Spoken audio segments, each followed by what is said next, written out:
ಬಿಸಿ ರೋಡ್ನಲ್ಲಿ nurse ಲಾವಣ್ಯಾಳನ್ನ ಕೊಂದವನು Chetan. ಅವರು ಒಂದೇ ಧರ್ಮಕ್ಕೆ ಸೇರಿದವರು, ಒಂದೇ ಜಾತಿಗೆ ಸೇರಿದವರು ಮತ್ತು ಅವರು ದೂರದ ಸಂಬಂಧಿಗಳು ಆಗಿದ್ದರು.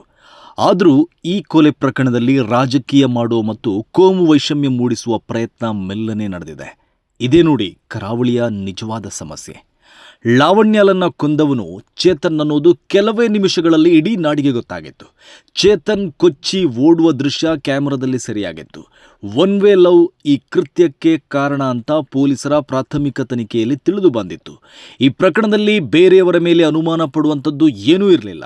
ಈ ಪ್ರಕರಣದಲ್ಲಿ ರಾಜಕೀಯ ಮಾಡುವ ಮತ್ತು ಕೋಮು ಬಣ್ಣ ಬಳಿಯುವ ಯಾವ ಪ್ರಮೇಯವೂ ಇರಲಿಲ್ಲ. ಆದರೆ ದಕ್ಷಿಣ ಕನ್ನಡ ಜಿಲ್ಲೆಯನ್ನ ಸದಾ ಕೋಮು ವೈಷಮ್ಯಕ್ಕೆ ದೂಡಿ ಹಾಕಲು ಹೊಂಚು ಹಾಕಿರುವ ಕೆಲವು ದುಷ್ಟಶಕ್ತಿಗಳು ಬಿಸಿ ರೋಡ್ ಕೊಲೆ ಪ್ರಕರಣಕ್ಕೂ ರಾಜಕೀಯ ಮತ್ತು ಕೋಮು ಬಣ್ಣ ಹಚ್ಚುವ ಪ್ರಯತ್ನ ಮಾಡಿರುವುದು ಕಂಡುಬಂದಿದೆ.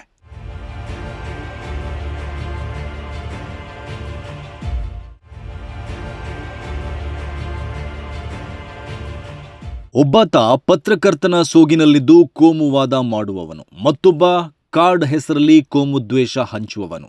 ಅವರಿಬ್ಬರು ಬಿಸಿ ರೋಡ್ ಕೊಲೆ ಪ್ರಕರಣಕ್ಕೆ ನಾಜೂಕಾಗಿ ರಾಜಕೀಯ ಮತ್ತು ಕೋಮು ಬಣ್ಣ ಹಚ್ಚಲು ಪ್ರಯತ್ನಿಸಿದರು.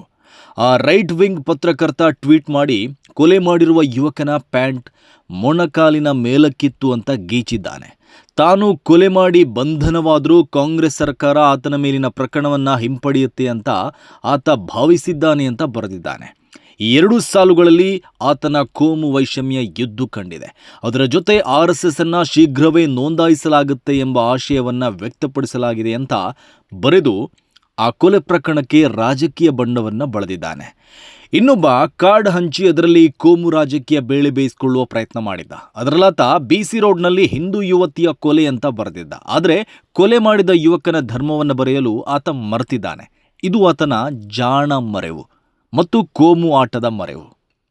ಇನ್ನು ಪುತ್ತೂರಿನ ಪುರುಷರ ಕಟ್ಟೆಯ ಕಟ್ಟುಕತೆಯನ್ನ ಆತ ಈ ಪ್ರಕರಣಕ್ಕೆ ಜೋಡಿಸಿದ್ದಾನೆ.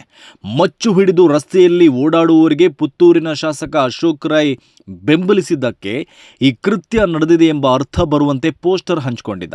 ಚಾಕು ಚೂರಿ ಹಿಡಿದು ರಸ್ತೆಯಲ್ಲಿ ಓಡಾಡುವವರಿಗೆ ಬೆಂಬಲಿಸುವವರು ಇದಕ್ಕೆ ಹೊಣೆ ಅಂತ ಹೇಳಿ ಆ ಕಾರ್ಡ್ನಲ್ಲಿ ಗೃಹ ಸಚಿವ ಪ್ರಿಯಾಂಕ್ ಖರ್ಗೆ ಮತ್ತು ಪುತ್ತೂರು ಶಾಸಕ ಅಶೋಕ್ ಕುಮಾರ್ ರೈ ಅವರ ಫೋಟೋ ಬಳಸಿದ. ಇವರಿಬ್ಬರ ಈ ಪೋಸ್ಟ್ ಮತ್ತು ಕಾರ್ಡ್ ಕರಾವಳಿಯ ಶಾಂತಿ ಕದಡಲು ಮತ್ತು ಕೋಮು ದ್ವೇಷ ಹಬ್ಬಿಸುವ ಉದ್ದೇಶವನ್ನೇ ಹೊಂದಿತ್ತು ಅನ್ನೋದು ಅವರಿಬ್ಬರ ಚರಿತ್ರೆ ಬಲ್ಲವರಿಗೆ ಗೊತ್ತಿದೆ. ಆ ಇಬ್ಬರು ಬಲಪಂಥೀಯರು ಕೋಮು ದ್ವೇಷ ಕೆರಳಿಸುವುದರಲ್ಲಿ ನಿಸ್ಸೀಮರು ಮತ್ತು ಅದಕ್ಕಾಗಿ ಅವರು ಕೆಲಸ ಮಾಡ್ತಾ ಇದ್ದಾರೆ ಎನ್ನುವುದು ನಾಡಿನ ಪ್ರಜ್ಞಾವಂತರಿಗೆ ಗೊತ್ತಿರುವ ಸಂಗತಿ. ಈಗ ಬಿಸಿ ರೋಡ್ನಲ್ಲಿ ನಡೆದ ಅಮಾಯಕ ಯುವತಿಯ ಹತ್ಯೆ ಪ್ರಕರಣದಲ್ಲೂ ಅವರಿಬ್ಬರು ತಮ್ಮ ಕೋಮು ಅಜೆಂಡಾಕ್ಕೆ ಪೂರಕವಾಗಿಯೇ ಈ ಟ್ವೀಟ್ ಮತ್ತು ಪೋಸ್ಟ್ ಮಾಡಿದ್ದಾರೆ ಎನ್ನುವುದು ಸ್ಪಷ್ಟ. ಒಬ್ಬಾತ ಧರ್ಮವನ್ನು ಪ್ರಸ್ತಾಪಿಸಿ ಪೋಸ್ಟ್ ಮಾಡಿದರೆ ಮತ್ತೊಬ್ಬ ಧರ್ಮದ ಆಚರಣೆಗಳ ಬಾಹ್ಯ ರೂಪವನ್ನು ಬೊಟ್ಟು ಮಾಡಿ ಟ್ವೀಟ್ ಮಾಡಿದ್ದಾನೆ. ಇಲ್ಲಿ ಕೊಲೆಗಾರನ ಧರ್ಮವನ್ನು ಬಚ್ಚಿಟ್ಟು ಕೇವಲ ಕೊಲೆಯಾದಾಕೆಯ ಧರ್ಮವನ್ನು ಒತ್ತಿ ಹೇಳುವುದರ ಹಿಂದಿನ ಉದ್ದೇಶ ಕೋಮು ಭಾವನೆಯನ್ನು ಕೆರಳಿಸುವುದೇ ಆಗಿರುತ್ತೆ. ಪುರುಷರ ಕಟ್ಟೆಯ ಪ್ರಕರಣಕ್ಕೆ ಕೋಮು ಬಣ್ಣ ಬಳಿದು ಅದರಲ್ಲಿ ಕೈ ಸುಟ್ಟುಕೊಂಡವರು ಅದರ ದ್ವೇಷವನ್ನು ತೀರಿಸಲು ಬಿಸಿ ರೋಡ್ ಪ್ರಕರಣಕ್ಕೆ ಅದನ್ನು ಜೋಡಿಸಿ ಮತ್ತೊಮ್ಮೆ ಕೆರಳಿಸುವ ಪ್ರಚೋದಿಸುವ ಪ್ರಯತ್ನ ಮಾಡಿದಂತಿದೆ. ಪುರುಷರ ಕಟ್ಟೆ ಪ್ರಕರಣವನ್ನು ಪುತ್ತೂರು ಶಾಸಕರು ಸಮಯೋಚಿತವಾಗಿ ಮತ್ತು ರಾಜಕೀಯವಾಗಿ ಎದುರಿಸಿ ಸತ್ಯ ಸಂಗತಿಯನ್ನು ಬಹಿರಂಗಪಡಿಸಿದ ಕಾರಣಕ್ಕೆ ಅವರ ಮೇಲೂ ದ್ವೇಷ ತೀರಿಸುವ ಪ್ರಯತ್ನ ನಡೆದಂತಿದೆ. ಗೃಹ ಸಚಿವರು RSS ಜೊತೆ ಗುದ್ದಾಡುವ ಧೈರ್ಯ ಮಾಡಿದ್ದಕ್ಕೆ ಅವರ ಮೇಲೆ ಕೆಸರು ಎರಚುವ ಪ್ರಯತ್ನ ನಡೆದಿದೆ.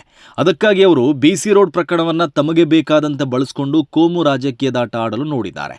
ಅವರ ಈ ಕೋಮು ರಾಜಕೀಯಕ್ಕೆ ಸೋಷಿಯಲ್ ಮೀಡಿಯಾಗಳಲ್ಲಿ ವ್ಯಾಪಕ ಟೀಕೆ ವ್ಯಕ್ತವಾಗಿದೆ. ಕೊಲೆ ಮಾಡಿದ ಆರೋಪಿಯ ಗುರುತು ಸಿಕ್ಕಿದ್ರೂ ಆ ಬಗ್ಗೆ ತಪ್ಪು ಕಲ್ಪನೆ ಮೂಡಿಸಿದ್ದಕ್ಕೆ ಜನ ಆಕ್ರೋಶ ವ್ಯಕ್ತಪಡಿಸಿದ್ದಾರೆ. ಇನ್ನೊಂದೆಡೆ ಪುರುಷರ ಕಟ್ಟೆಯ ಪ್ರಕರಣದಲ್ಲಿ ರದ್ದಾಂತ ಮಾಡಿದವರು ಬಿಸಿ ರೋಡ್ ಕೊಲೆ ಪ್ರಕರಣದ ಬಗ್ಗೆ ಮೌನವಾಗಿದ್ದಾರೆ. ಪುತ್ತೂರಿಗೆ ದಂಡು ಕಟ್ಟಿ ಹೋಗಿ ಹಂಗಾಮ ಮಾಡಿದವರು ಬಿಸಿ ರೋಡ್ ಪ್ರಕರಣದಲ್ಲಿ ಮೌನವಾಗಿದ್ದಾರೆ.